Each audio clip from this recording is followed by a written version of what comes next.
Vamos a la palabra del Señor. Vamos a orar. Vamos a leer el Evangelio de Mateo. Vamos al capítulo 5, desde el inicio.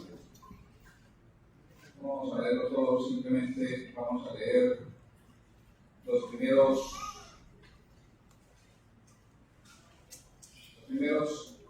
5 versículos.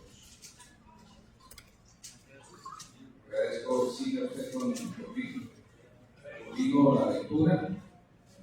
Quiero hacerlo en voz alta, quiero hacerlo mentalmente.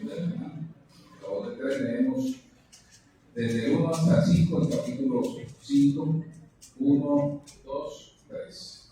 Viendo la multitud, subió al monte y sentándose, vieron a él sus discípulos.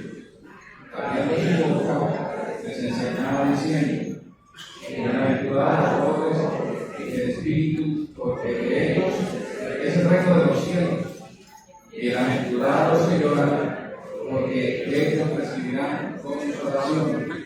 Bienaventurados los mansos, porque ellos recibirán la tierra por heredad. Oremos, hermanos. Soberano y buen Dios, Señor, te damos gracias en esta mañana por tu gracia, por traernos hoy, Señor, a este lugar. Gracias porque es aquí donde podemos experimentar la comunión que tenemos con nosotros. Es aquí, Señor, en donde podemos escuchar tu palabra y estar atentos a ella, bendito Dios. Es aquí donde expresamos públicamente nuestra gratitud a ti, Señor, y es aquí en donde también testificamos de la obra maravillosa de Cristo en nuestras vidas.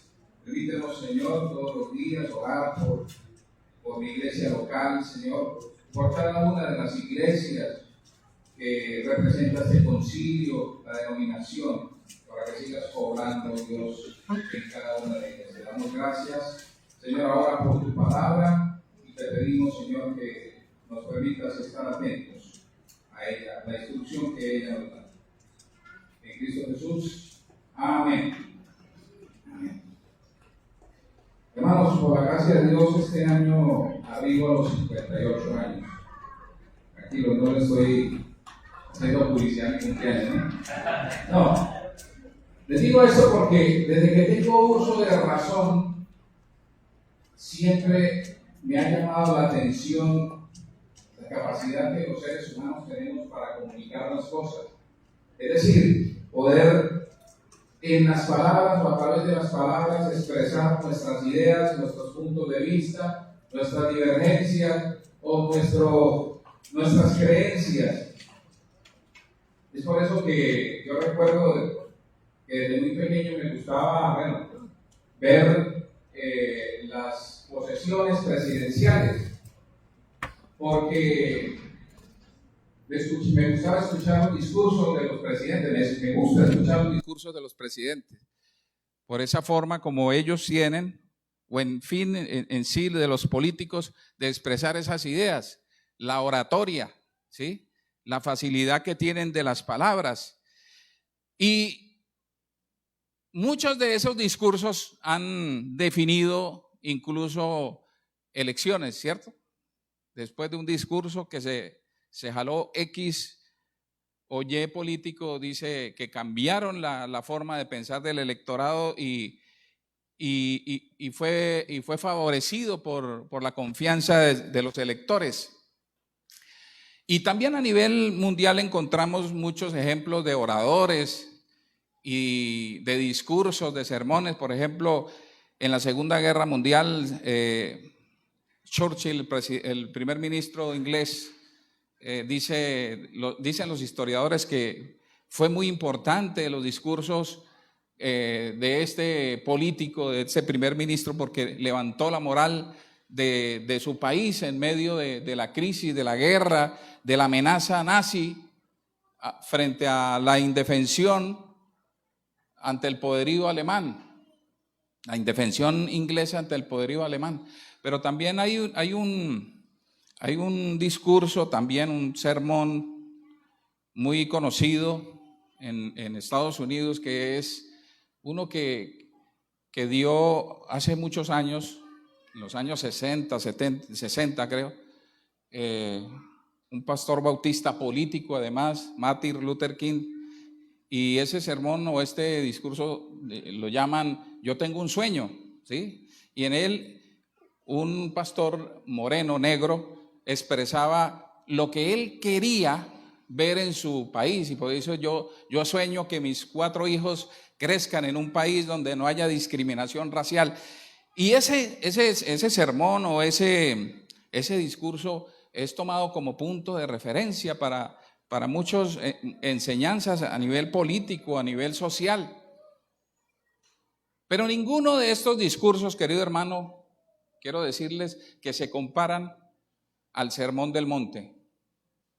Ninguno de ellos. Y usted dirá, bueno, ¿a qué se refiere el hermano cuando se refiere al Sermón del Monte?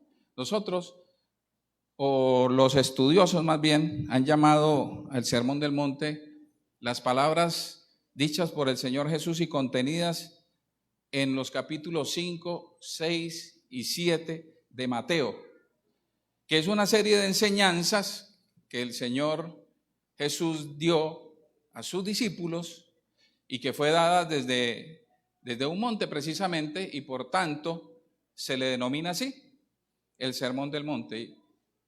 Ninguno de estos otros discursos o sermones tienen la trascendencia que ha tenido para el mundo, no para los cristianos solamente, para el mundo, el Sermón del Monte. Porque se han escrito libros enteros inspirados en este sermón, comentarios infinitos, incluso han inspirado constituciones y leyes a nivel mundial. Es un sermón en el cual para muchos significa la constitución del reino de los cielos o la descripción del reino de los cielos y de sus ciudadanos. Algunos lo llaman la ética de los ciudadanos del reino de los cielos. Por lo tanto, querido hermano, es importante que nosotros pongamos atención al contenido de ella y no solamente leerlo, sino entender qué es lo que quiso el Señor decir en cada uno de sus expresiones, de los párrafos de este sermón, y cuál es el impacto que tiene para nosotros, cuál es la importancia que como hijos de Dios tenemos o tiene para nosotros el Sermón del Monte. Hoy vamos a iniciar el estudio de todo este sermón, porque obviamente no lo vamos a hacer hoy en el día de hoy, pero sí en todo el primer semestre de este 2025 vamos a hacerlo a manera de exhortación. Vamos a tener por lo menos 22 sermones estudiando versículo a versículo estos textos en los cuales el Señor nos va a enseñar el contenido de ellos. Y en este sermón hay un segmento que se llama las bienaventuranzas, que tampoco las podemos ver todas en el día de hoy. Las bienaventuranzas es un segmento de nueve bienaventuranzas contenidas en 12 versículos, ¿sí?, que están allí en esta primera parte.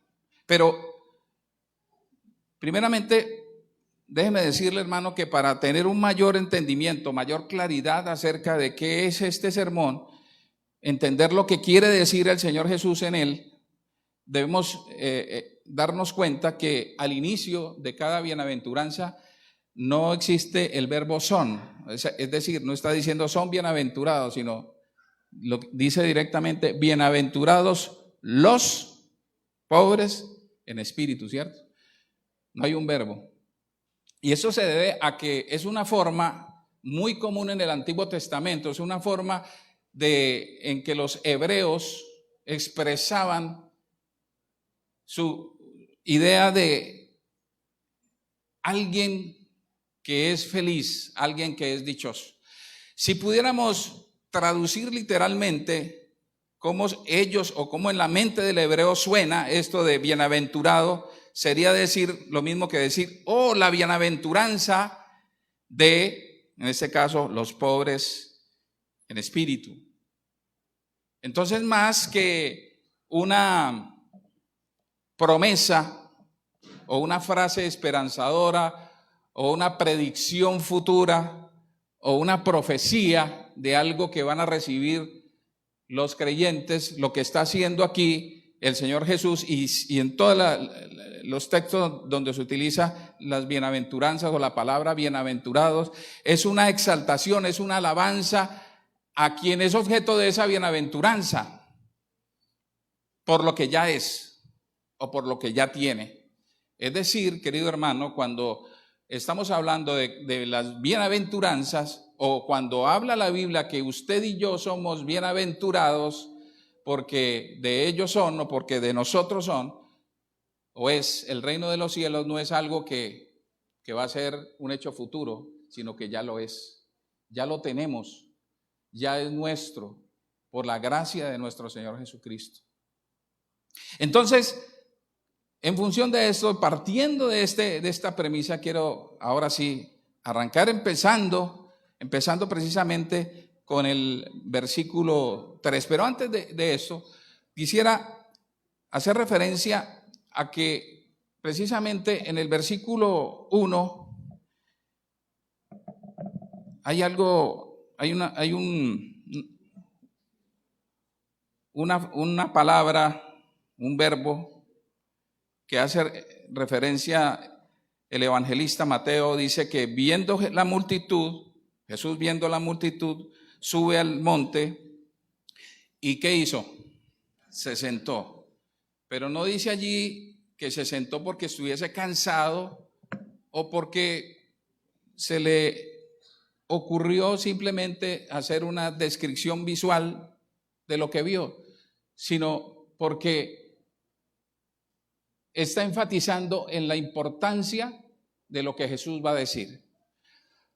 Cuando los rabinos enseñaban, lo hacían de dos maneras. Una, caminando, ¿sí? Y sus discípulos detrás escuchando.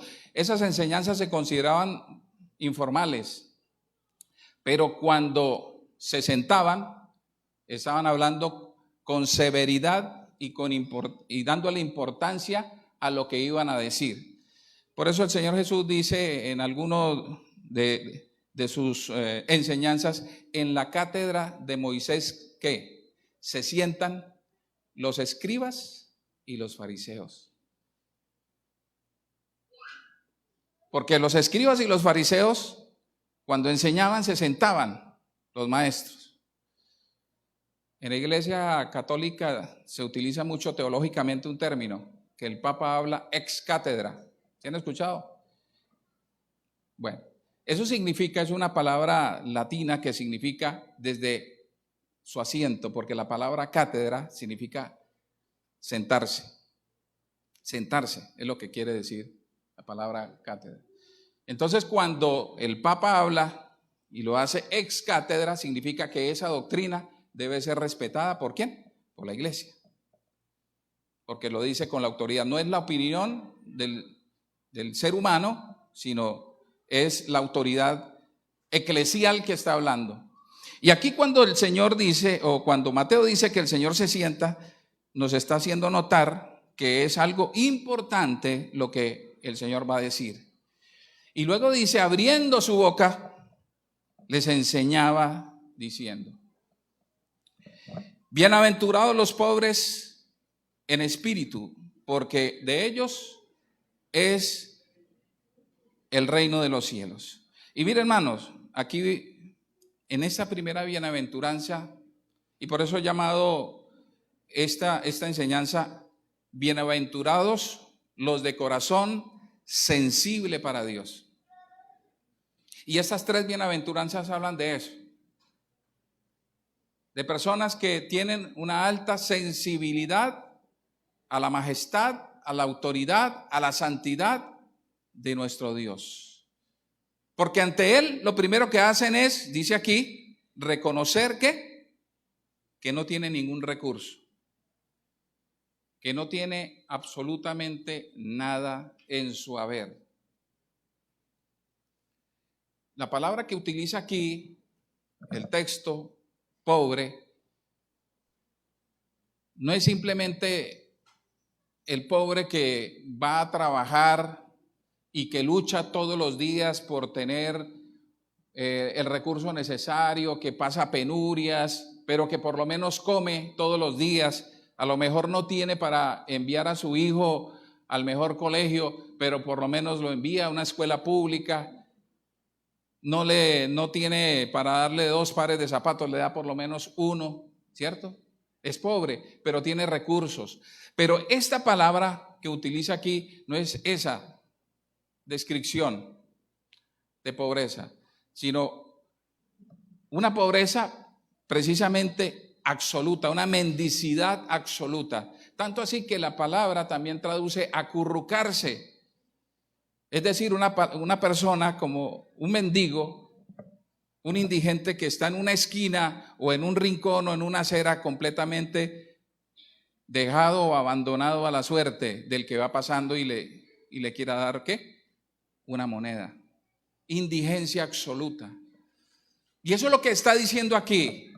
Bienaventurados los que reconocen, que entienden que son ¿qué? Unos indigentes espirituales, que no tienen recursos en sí mismo que pudieran aportar a su vida espiritual, a su salvación, que reconocen que necesitan absolutamente de Dios, de la gracia salvadora, que están abandonados a su suerte, pero que entienden que esa suerte hoy está tomada en las manos de ¿quién? De un Dios.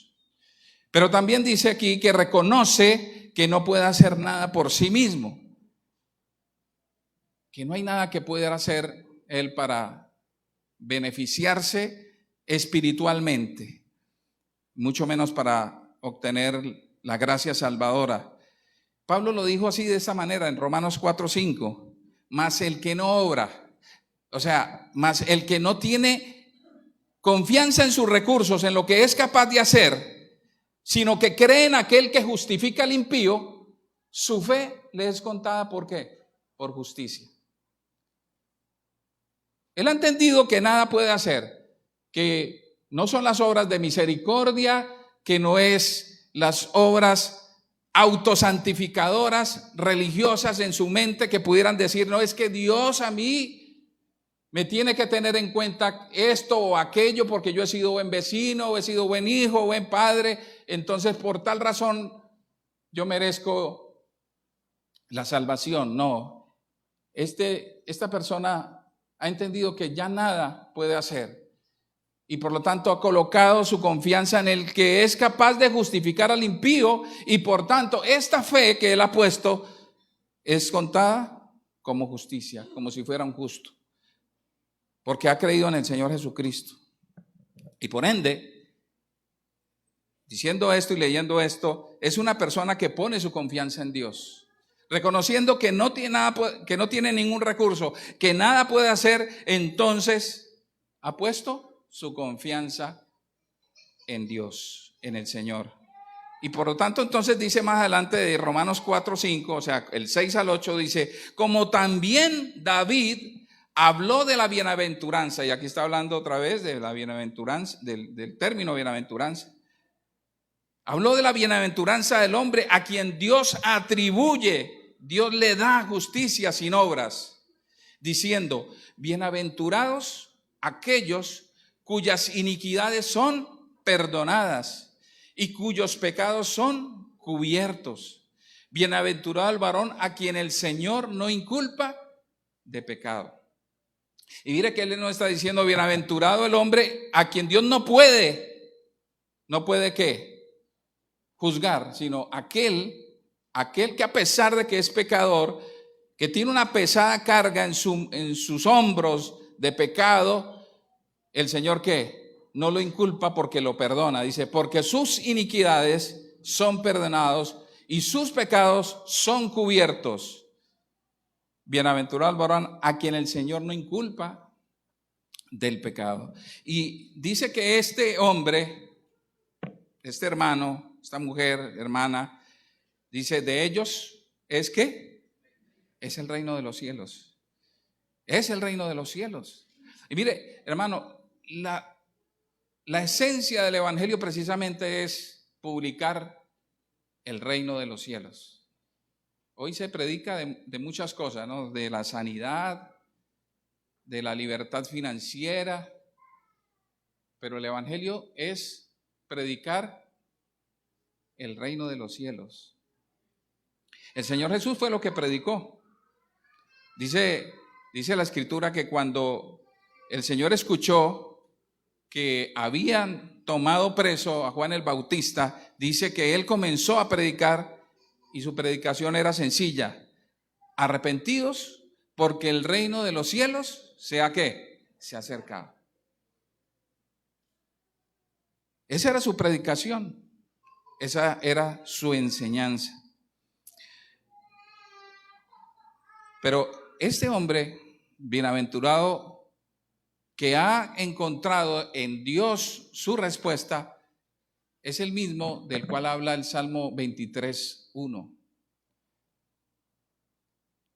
Y pude entenderlo hace unos años, porque como todo creyente a veces tenemos dudas, y cuando veíamos necesidades en los hermanos o aún en uno mismo, yo decía, pero ¿cómo puede ser que una persona haya podido decir, Jehová es mi pastor y nada me faltará?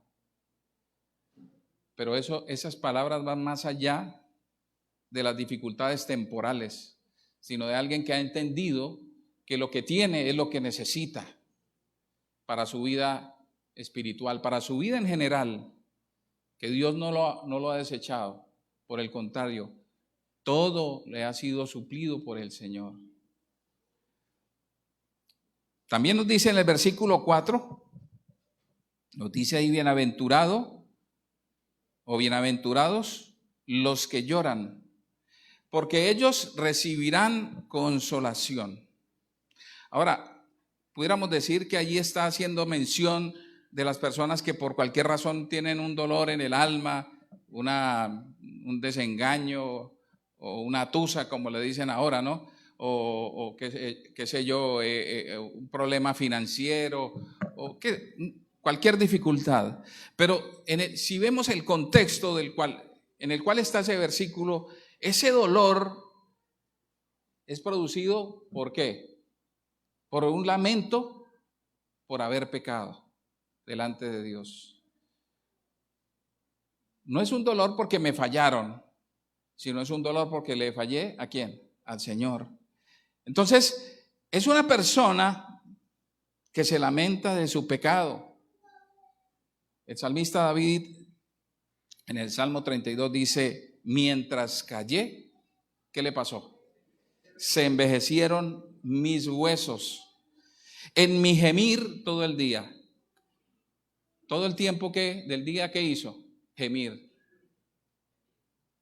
A lo mejor, para los demás a lo mejor él estaba gobernando, dictando sentencias, pero en su corazón él sentía que sus huesos inclusive se habían envejecido y había un constante gemir en su corazón porque le había fallado a su Dios.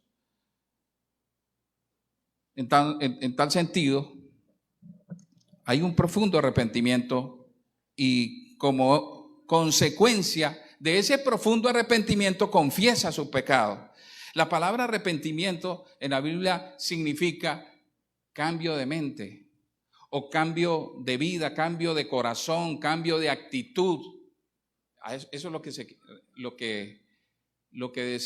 que significa la palabra arrepentimiento. Por lo tanto, arrepentimiento no es solamente llorar, o no es llorar.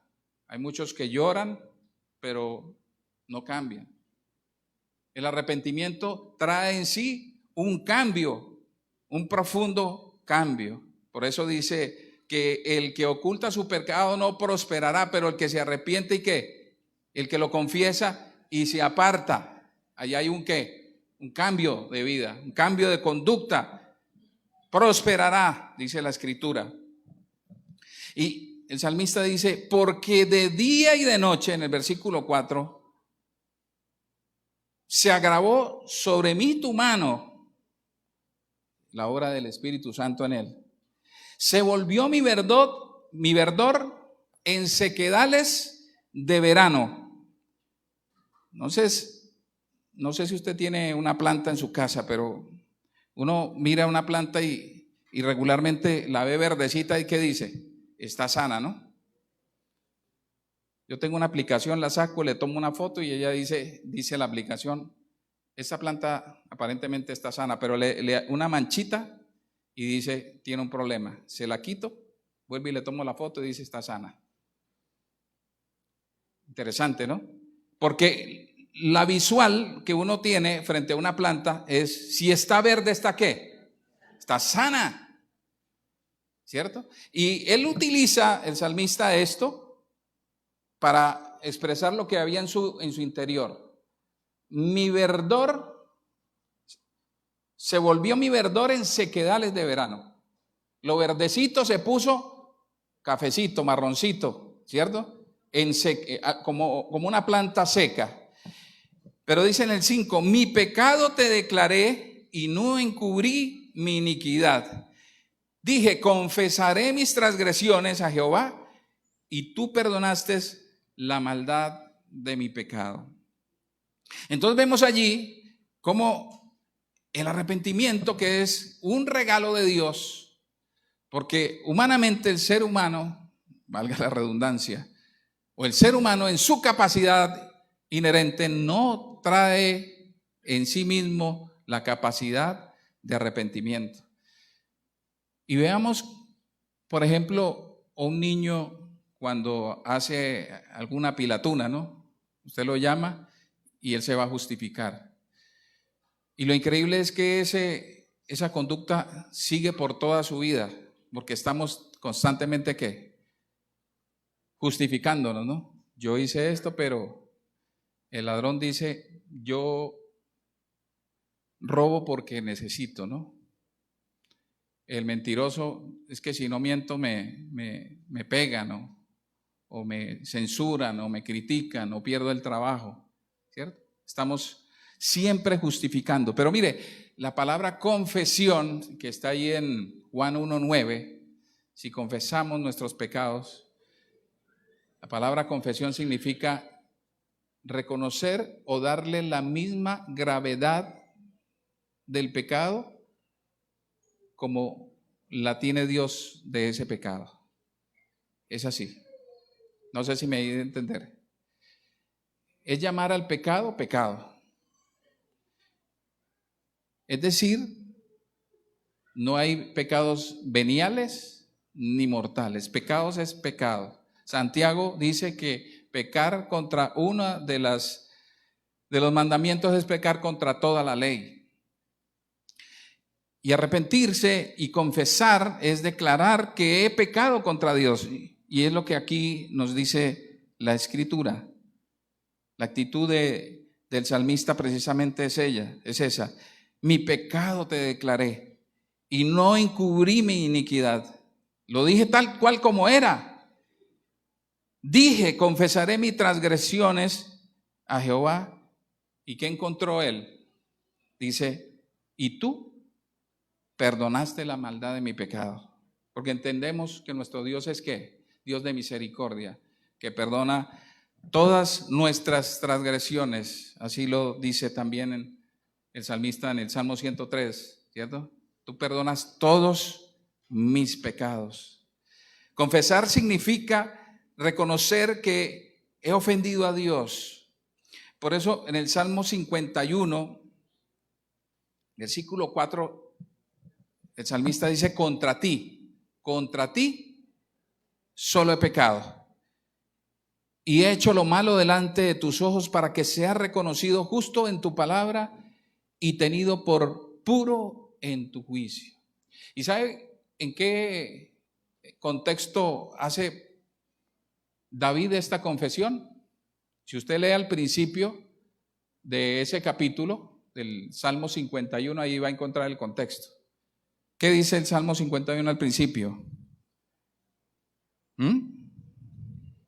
Voy a leerlo.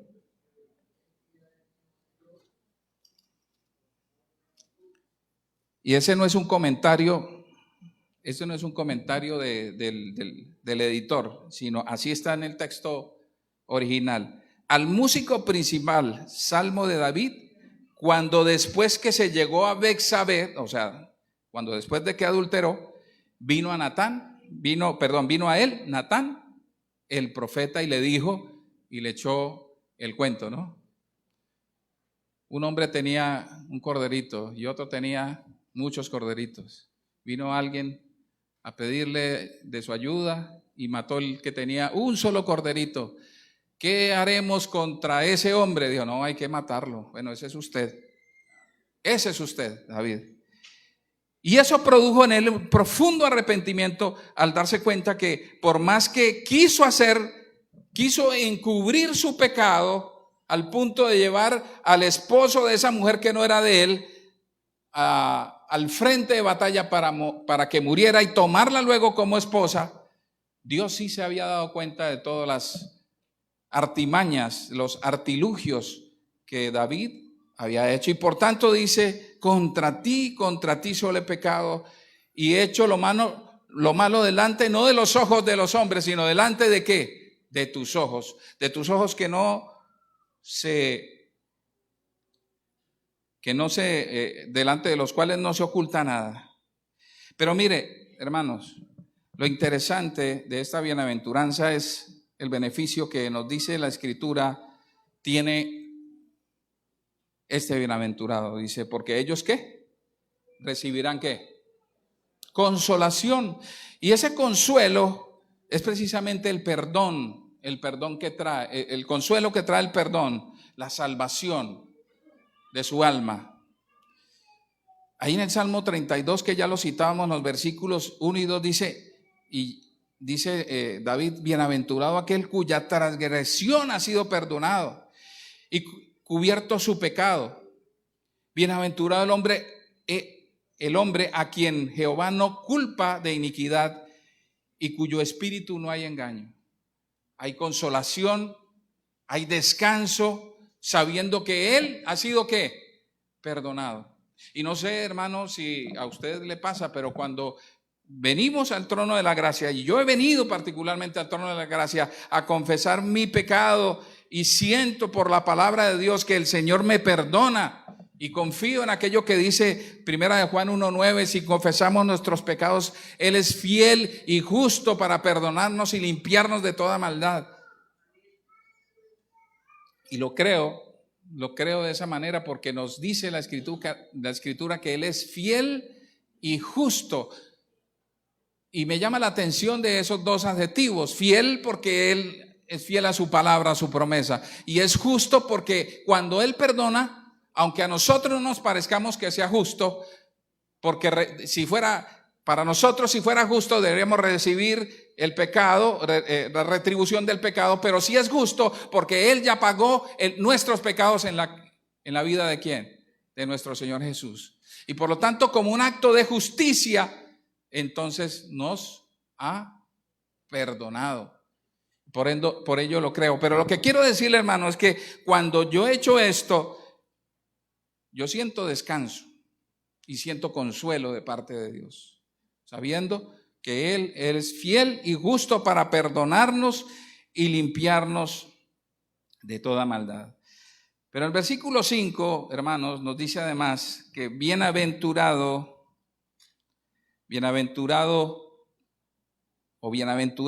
los mansos, porque ellos ¿qué? Recibirán la tierra por heredad. Y aquí este hombre, la descripción de este hombre es aquel que es humilde ante Dios y los hombres. Y la palabra aquí, manso, tiene alguna idea muy parecida al pobre, pero tiene un elemento adicional. Mientras el pobre del cual está hablando aquí, bienaventurado el pobre, reconoce a Dios como su fuente de bendición, y por tanto él desea agradarle a Él. Aquí el humilde o el manso no solamente tiene en cuenta a Dios, sino también a los que le rodean. Sabe además que el que se dice ser manso y humilde, no solamente lo dice para con Dios, sino para con los demás. Algunos dicen yo me lo humillo solamente a Dios, ¿cierto? Pero no es lo que nos enseña la Escritura, y lo vamos a ver más adelante en el estudio de los demás segmentos de este sermón. Si eres humilde delante de Dios, tienes que ser humilde delante de los hermanos, incluso delante de los inconversos. Porque reconoce primeramente, el humilde reconoce a su Señor. Reconoce que Él es su Dios. Reconoce que tiene un soberano sobre su vida y que por ende no se manda a sí mismo, y que no es su criterio, ni su forma de pensar, ni su forma de actuar lo que es la última palabra, sino que está en sujeción a un Dios todopoderoso. Dice Isaías 66, versículo 2, dice: mi mano, hablando Dios a través del profeta, mi mano hizo todas estas cosas. Y así todas estas cosas fueron, dice Jehová, pero miraré a aquel que es pobre y humilde de espíritu, que tiembla a mi palabra. Allí podemos ver también qué significa ese pobre en espíritu, o de espíritu, lo utiliza aquí de manera distinta, pero con el mismo sentido el profeta Isaías, o el Señor a través del profeta Isaías. Dice que el Señor mira a aquel que es pobre y humilde de espíritu, que tiembla ante su palabra. Eso es reconocer a un Señor. Eso es reconocer a su Dios. El creyente primeramente reconoce a su Dios. La queja de Dios a través del profeta Isaías era que incluso los asnos y los bueyes podían reconocer a su amo. En el capítulo 1 de Isaías dice: los asnos y los bueyes conocen a su amo, pero Israel no es capaz de reconocer a su Dios. ¿Un perrito conoce a su amo? Sí. Las vaquitas conocen a su amo. Pero a veces los hombres se les dificulta reconocer a su Dios. Los creyentes no. Sabemos quién es nuestro Dios. Amén. Pero también el que es manso no tiene pretensiones en sí mismo, no tiene pretensiones de lo que es, de sus méritos, de lo que merece, de lo que él cree que tendrían que darle los demás. No.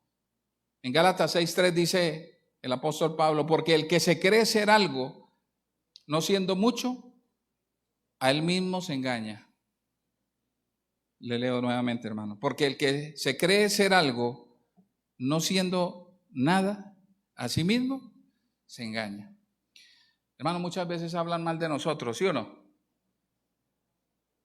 No hay forma de que no lo hagan.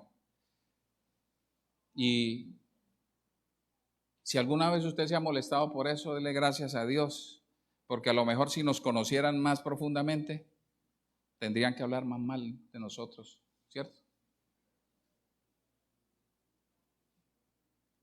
A lo mejor fueron benévolos, solo vieron los defectos superficiales nuestros. Por la gracia de Dios somos lo que somos, dice Pablo.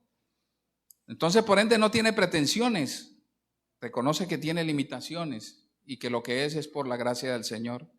Entonces, este hombre, esta mujer, este hermano, sufre la ofensa sin reaccionar.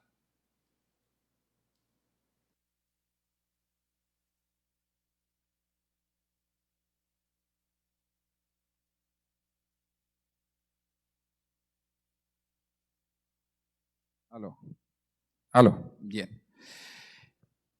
Sufre la ofensa sin ofenderse. Y si hay dolor en su corazón, lo lleva delante del trono de la gracia para que le dé consuelo. Y la palabra nos dice que nosotros debemos tener como ejemplo precisamente al autor del Sermón del Monte, quien dice en 1 Pedro capítulo 2, versículos 22 y 23, dice Pedro: pues para esto fuisteis llamados, haciendo referencia Pedro a los vituperios, a las ofensas por ser creyentes, a las persecuciones. Dice: para esto, hermanos, fuisteis llamados, porque también Cristo padeció por nosotros, dejándonos ¿qué? Dejándonos ejemplo, para que sigáis sus pisadas, el cual no hizo pecado, ni se halló engaño en su boca, quien cuando lo maldecían no respondía con maldición, cuando padecía no amenazaba, sino encomendaba la causa al que juzga justamente. ¿Qué hacía Jesús? Encomendaba su causa al que juzga justamente. Por ende, allí en la cruz dijo: Señor, perdónalos, porque no saben lo que hacen. En tus manos encomiendo mi espíritu, Señor. Señor, perdónalos. De igual manera, dice aquí que esto lo hizo para que dejarnos ¿qué? Ejemplo a nosotros. Es difícil, hermano, es difícil, pero es la enseñanza que nos da la Biblia y es la enseñanza que nos muestra la Escritura a través de la vida del Señor Jesús. Ahora dice aquí, la bienaventuranza dice que ellos recibirán la tierra por heredad. Y aquí pues hay muchas interpretaciones. Algunos dicen que esto se cumplirá en el milenio, y no quisiera entrar allí en dar interpretaciones, ¿no? Pero lo que sí es claro es que para nosotros la promesa de cielos nuevos y tierras nuevas es clara. Pero también nos dice la Escritura en relación a cómo Abraham vio esa promesa de tierra que Dios le dio allí en Génesis 12, 15. Él entendió que era una porción de tierra que hoy conocemos allí en el Medio Oriente. Mire lo que dice Hebreos 11, versículos del 9 hasta el 15. Dice: por la fe, hablando de Abraham, bueno, desde el 8 leámoslo. Por la fe, Abraham, siendo llamado, obedeció para salir al lugar que había de recibir como herencia, y salió sin saber a dónde iba. Por la fe habitó como extranjero en la tierra prometida, como en tierra ajena. Es decir, él estuvo allí en Canaán, en lo que es hoy Israel, pero él dice que él habitó allí como ¿qué? En tierra ¿qué? Ajena, morando en tiendas con Isaac y Jacob, coherederos de la misma promesa, porque esperaban. ¿Ellos qué esperaban? Ellos esperaban la ciudad que tiene fundamentos, cuyo arquitecto y constructor es Dios. Por la fe también la misma Sara, siendo estéril, recibió fuerza para concebir y dio a luz aún fuera de tiempo de la edad, porque creyó que era fiel quien lo había prometido. Por lo cual también de uno, y ese ya casi muerto, salieron como las estrellas del cielo en multitud, y como la arena innumerable que está a la orilla del mar. Conforme a la fe murieron todos estos. ¿Quiénes murieron? Abraham, Isaac y Jacob y Sara, sin haber recibido lo prometido, sino mirándolo de lejos, creyéndolo y saludándolo y confesándolo que eran extranjeros y peregrinos sobre la tierra. Entendían que esa no era su promesa real. Dice, porque los que esto dicen claramente dan a entender que buscan una ¿qué? Una patria. Ahora, ¿cuál es esa patria? Dice, pues si hubiesen estado pensando en aquella de donde salieron, ciertamente tenían tiempo para volver, pero anhelaban una mejor, esto es celestial, por lo cual Dios no se avergüenza de llamarse Dios de ellos, porque les ha preparado una heredad, una ciudad. Hermanos, es una promesa de la cual es ya real en nosotros, porque es nuestra, la herencia celestial. La salvación ha sido dada por el Señor para todos aquellos que han creído en su Hijo Jesucristo. Entonces, hermanos, a manera de conclusión debo decirles que bienaventurado, para resumir, es aquel que confía en Cristo como Salvador, pero además se somete a Él y le obedece como su Señor. Procura entonces vivir una vida conforme al ejemplo que Él dio, una vida santa. Entonces la felicidad se manifiesta en una condición interior, una condición espiritual, una conciencia de paz, gozo, reposo y bienestar. Esa es la voluntad de Dios para los miembros de su reino en la tierra. Amén. Así lo creemos. Y como tal, como bienaventurados, pues simplemente agradecemos al Señor por todas estas cosas que nos ha dado.